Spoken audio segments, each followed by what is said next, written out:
Shoo! With me, Joe. This is the show where I read an article a day to keep my stupid away. I learn something, you learn something, we learn together. So I'm trying a new thing on the Joe Show where each day I have a theme that I release around for the Joe Show. For example, on Tuesday, it'll be something like Tech Tuesday. So every Tuesday, I'll do an article about something related to technology. And today is Wednesday, so I'm thinking Wednesday. I had some really good responses to my window episode, so I'm thinking something like Window Wandering Wednesday, where I just wander through some windows, I wander through some articles, I just share my thoughts. We kind of have a more meditative, just chatting, more off the cuff, kind of unscripted content. So I already have a window pulled up. This window is from Scotland. We are in Dundee, Scotland. Yep, we are in Dundee, Scotland, and I feel like I should have some whiskey for this if I'm going to be in Scotland. So I went and grabbed some whiskey. We've got here Bulleit Rye. Bulleit is one of my favorite brands of whiskey. It, for the price, is extremely, extremely good whiskey. This whole thing costs about 22 euros. This is their Bulleit Rye.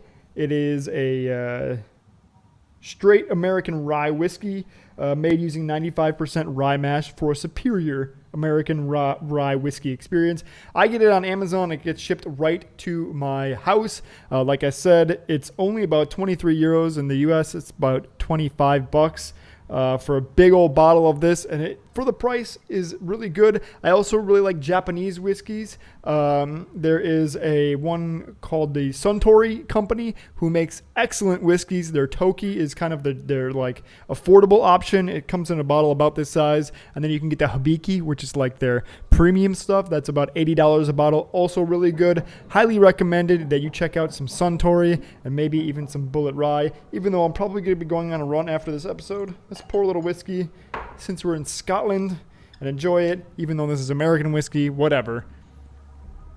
We can see here it's a lovely view of a town in Scotland. It's sunny outside. We've got birds flying around. We've got a bridge in the background. And we've got, maybe someone drinking Guinness in one of these houses.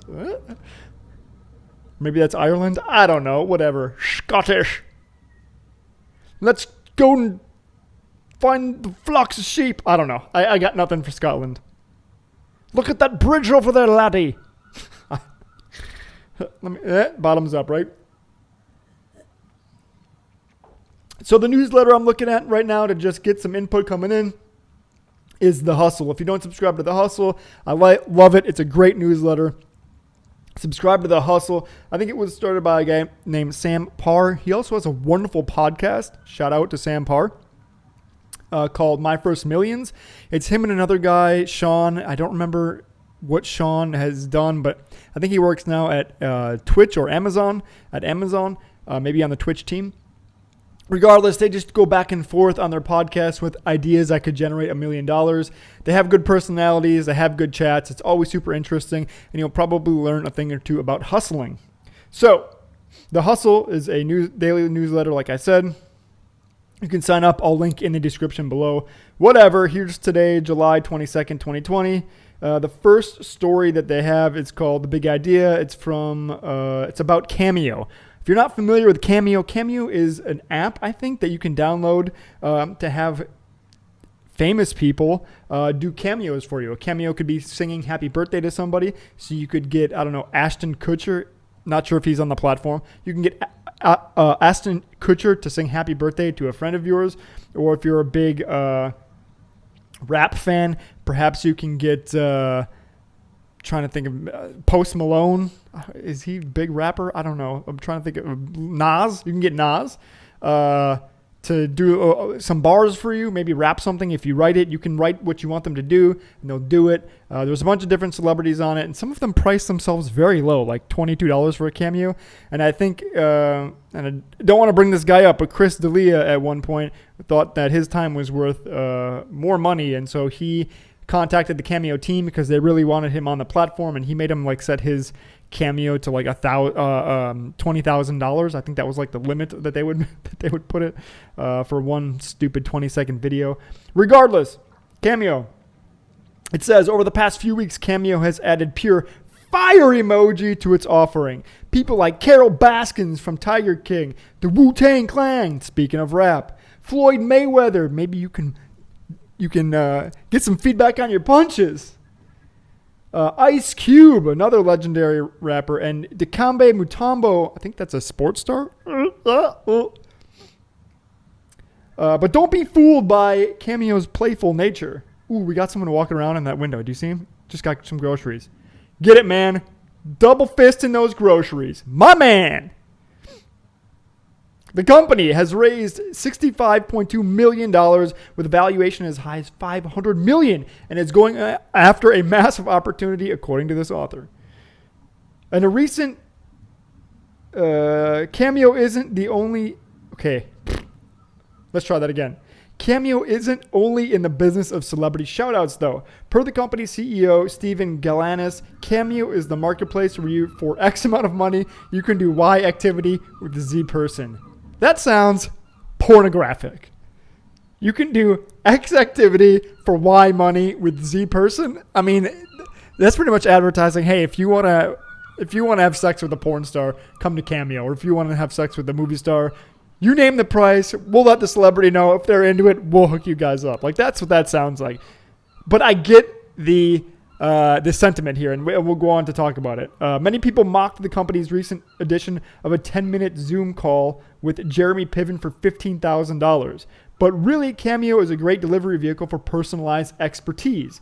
Think Masterclass. So there's another company, masterclass.com, where you can go and watch Gordon Ramsay give lessons about cooking. Like, you're never going to get private lessons from Gordon Ramsay to learn how he cooks, what he knows about cooking, what he can share with you on food. But he's such an expert and so well renowned that getting that masterclass from him, even if it's $50 a month or whatever, that's a huge opportunity. And so what they're saying here is that you could actually get celebrity-driven or expertise-driven advice on Cameo instead of Masterclass that is personalized to you and not given out to a wide variety of people. For example, how much would an aspiring artist pay to have Ice Cube quickly critique their chorus or their bars or their beat, whatever it is?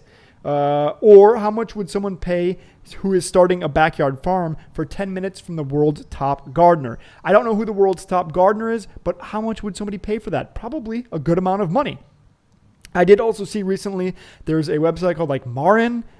Google it, put in Marin Bonsai. There's this guy who just specializes in bonsai tree and bonsai like arrangement. And he has a live feed where you can just watch him do bonsai. It's like a meditative type of thing, a relaxing thing. I actually heard about it on the podcast, My First Millions, from the Hustle Writer. And that kind of is the same type of thing. He's charging a premium for his service to get his knowledge that he's collected over a lifetime. It's very interesting. Have you done anything with Cameo? I've never used Cameo. I've just heard about it. I do find it interesting. I'm not a celebrity culture person, so it doesn't really appeal to me, but the advice section of it is actually very interesting. So if you're raising money, how much money would you pay to have somebody who's, raised $1.5 million already give you some feedback on your pitch deck, hear your pitch, even potentially invest in you, or, give you feedback on how to reach out to investors, what to do during the due diligence process, whatever. That's kind of the world I live in. So that's where my mind goes. But even if you're starting a brewery, for example, like paying for the top brewer in the world's advice, I think that's really, really cool. So let's grab another window here, Scotland. Here's to you. One thing I love about Bullet is it really does go down quite smooth for, again, the price that it is. So good.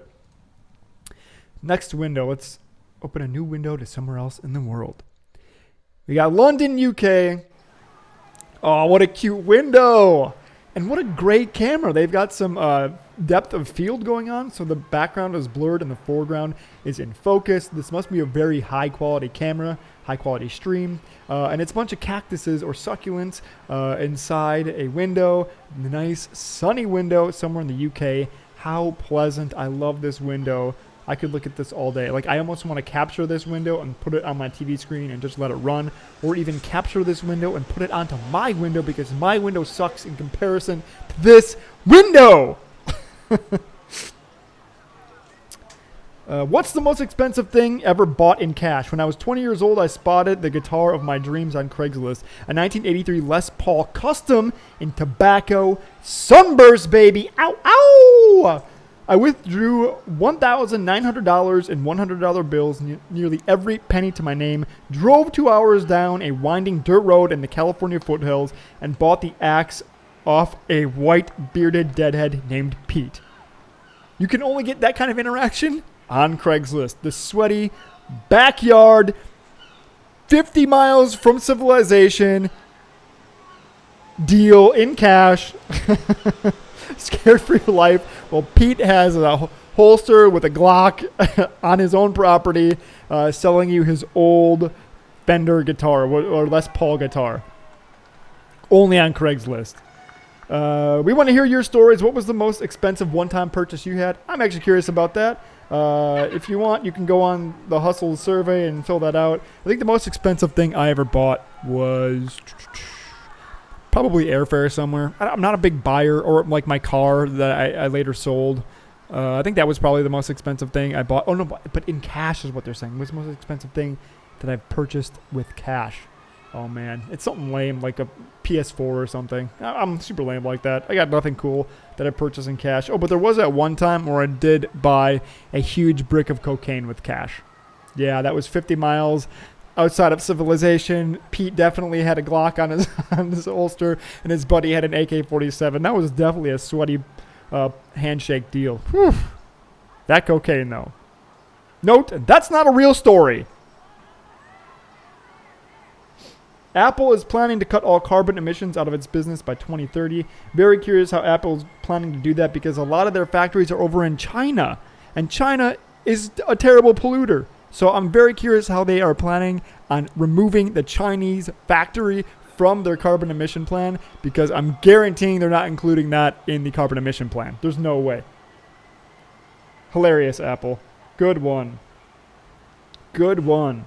The iPhone maker said its global corporate operations, such as offices and data centers, are already carbon neutral, but that it will extend its efforts to thousands of suppliers that contribute to its products. Apple said it aims to achieve 75% of the goal by reducing its carbon emissions, with the remaining 25% coming from carbon removal or offset projects. That's what they're doing. They're offsetting their carbon emissions, because they know that there's no way that they can get cheaper labor than in China and still remove them from the picture for the manufacturing of these stupid phones. So they have to do offset stuff, I guess, like planting trees and restoring habitats. Not good enough in my opinion. They should be forcing these companies to somehow try to go green, or even using their $1 trillion valuation, because I think they're coming up on $1 trillion. Just had a lovely bird fly by. It looked like a seagull, like all white. Maybe it was a dove. I don't know. God, this window, though. Use their $1 trillion valuation to install solar panels on these factories in China, or push them to go green, because China needs it. This is such a high-quality frame rate. It's distracting. Wow, what a window, though, right? Look at that window. Look at that window. Pretty interesting, Apple. I don't know if you can do it. I don't know if offsetting the carbon emission is really the plan here of attack, or really the plan to get carbon zero, but whatever. Uber is jumping into the world of contact tracing. This is an interesting story or headline. Why would Uber be doing contact tracing? Uber has quietly launched a service to give public health officials quick access to data on drivers and riders presumed to have come in contact with someone infected with COVID-19. The service, offered free of charge, could help burnish the image of the ride-hailing giant. To Scotland, which recently launched a new ad campaign spotlighting its no mask, no ride policy. Thank you, Uber, for doing that. More companies need to jump on this bandwagon and do no mask, no entry, no whatever, no service. No mask, no service. No shirt, no shoes, no mask, no service. Whatever it is. Interesting move, Uber. I'm glad to see that Sahar Chahandri. Oh, man, I can't ever remember Uber's new CEO's name, but I like him better than Travis Kalanick. He seems to be trying to actually make the company into something respectable, unlike the bro that Travis Kalanick is. Guy sucks. Instagram is testing a personal fundraiser feature. Cool. I'm sure that there'll be an addition to stories, a sticker that you can add for personal fundraisers, probably to help the 50 million unemployed people in the USA. Let's see here. Let's grab another window, finish out the day with some interesting headlines. This is in, I think, Germany. In Haar, Germany. A neighbor of mine, I don't know where this is or how close it is to me, but it looks about the same weather. Looking out my window that I have here. Nice and green, fairly clear skies. Nice house, nice balcony. Another very high quality camera. Love it. Love these high quality cameras. This is a nice one though. Again, still not as good as that London one. Look at the wow, that was not a London accent. Harry Potter, look at the cactuses in the window. That was terrible. Let's see here. Walmart, Target, and CVS just announced a $15 million project to improve the single-use plastic bag. Just had a bird fly by, blackbird. $15 million project to improve the single-use plastic bag. I think that's already been done. It's called a paper bag. You're welcome. You can pay me $50 million. Thank you, Walmart, Target, and CVS. Just replace them with paper bags. Just remove plastic bags completely or do multi-use bags. Here in Germany, they don't even really have plastic bags at the grocery store. They don't at all. It's all paper bags. So I don't know what the $15 million is for, but you could just remove the plastic bags, replace them with paper bags, and then have the cloth bags or the double-use bags that have your store stamp on them, Pick and Save, Walmart, whatever, and then people can just use them over and over again. I think Trader Joe's has been doing that for years now. This is not that hard, guys. Come on. Bike thieves meet Proteus, a virtually indestructible new material. It's so uncuttable, angle grinders can barely scratch it. I saw this on multiple newsletters this morning, this virtually indestructible material. I believe the way that they made it was based on mollusk shells. So they used nature as influence, and they made this new material based on mollusk shells that actually, I think, hardens as it gets attacked. So somehow, when you attempt to cut it, the atoms bind closer together and they get harder. From what I understand, I don't know if that is 100% true because I'm not a scientist. I don't have a lab coat. I have no test tubes. I only have testicles. New material called Proteus is billed as just 15% the density of steel, but completely resistant to being cut through. That means cyclists around the world may be blessed with truly unavoidable locks for the first time. Which is actually a bad thing because if you forget your combination or your key breaks, then you can't unlock it and you can't break it. So then you're just stuck with having a dead bike. So I don't know how I feel about that, but I do get the sentiment there. Perhaps people who have, barriers, fences, whatever, that sort of thing, this would be better for. Also, here in Leipzig, where I live in Germany, we do have a bike problem. We have a bike theft problem. So it's a huge problem here. And I believe the police were actually involved in this, where they were taking bikes and then selling them on the black market. It's not a good look. Researchers in Germany and the UK have teamed up to make the material they want to say uses harmony and vibration to thwart any attempts to cut it. That is so kind of poetic. It uses harmony and vibration and its oneness with the planet to avoid being cut. Home, I am a bike lock. Home, I am a bike lock. I am a bike lock. Oh man, that's too funny. How hilarious is that? It's one with nature. It's the harmony bike lock. How silly. Let's see here what it's inspired by naturally occurring examples like grapefruit skin or the mother of pearl lining of seashells. The researchers embedded tiny spheres of alumina ceramic between a layer of aluminum foam at the core and a layer of steel alloy on the outside. The process is tricky. Firstly, blah, blah, blah, blah, blah. few other examples. Yada, yada. Japan's nightclubs are open again. Thank God. Man, did the Japanese need to get back to partying. They are known to be the party animals of the world. The Japanese. Totemo kawaii desu yo. Health officials are asking customers to obey proper kiss etiquette, which means no deep kisses, and save the sex for your partners, people. Your partners at home who have no idea that you're over at the sex club flirting with that cute Japanese guy or girl. Totemo kawaii. Totemo kawaii, not kawaii. Ko is scary, very scary. Ka is cute. Kawaii. Good on you, though. No deep kisses. This also goes for my American counterparts. Right now, no deep kisses. In Germany, outbreak is contained. We get to kiss deep. Let's see here. What else do we got? Go inside Cactus Plant Flea Market. The mysterious streetwear that counts Frank Ocean. Actually, let's swap windows real quick. Looks like we got something in Selten, not really sure where that is, Selten, but this is a nice window, although we got someone's photo at the bottom, which is all weird and stuff. I have no idea. It's okay window. I could use less blinds. Go inside Cactus Plant Flea Market, the mysterious sweater wear that counts Frank Ocean, Pharrell, and Timothy Chalamet among its boosters. Cactus Plant Flea Market sounds kind of like oh my God, did you guys see that? Did you guys see that? We just had a woman come by the window. Super creepy. I saw it out of the corner of my eye and I looked up. Woman in red. Very, very scary.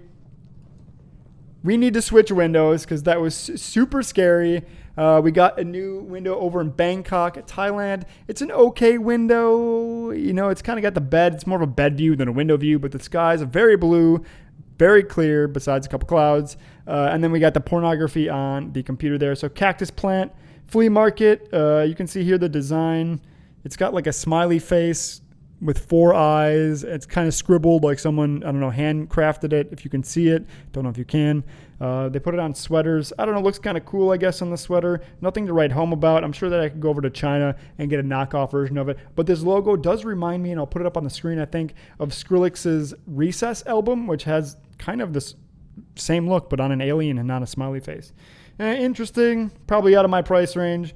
And then it's tech meets high fashion meets literal trash. The futurist brand Volback just unveiled the Garbage Watch. The Garbage Watch. Oh, this watch is garbage. It does not tell me the right time. What a garbage watch. And it smells like old banana peels. Not a fan of this watch.